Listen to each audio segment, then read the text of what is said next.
Nanawagan si Bohol 3rd District Representative Christine Alexi Tutor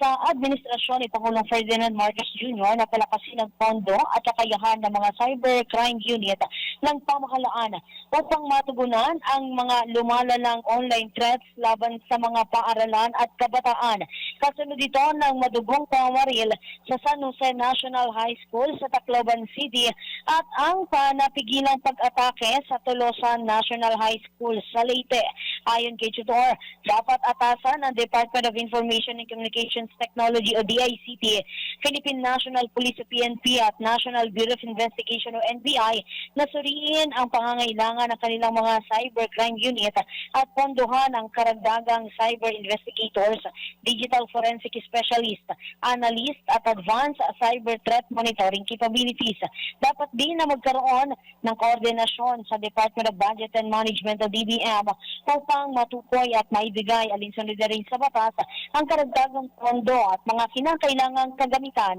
upang mapalakas ang kanilang kakayahan laban sa mga banta sa cyberspace. Iginit din ng mga babatas na ang bawat kapanipaniwalang online threat laban sa ilang paaralan ay dapat agad na sumailalim sa Joint Threat Assessment ng DICT,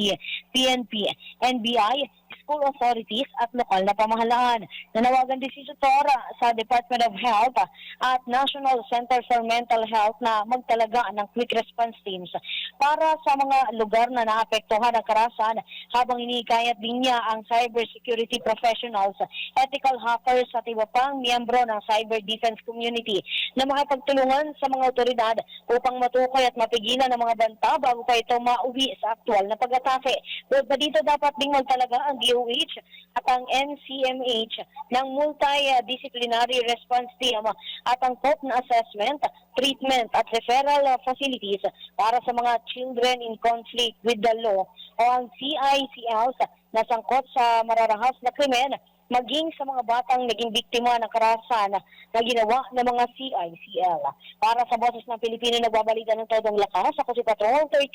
Jelly Mendez sa bagong turog ng DWIC 882.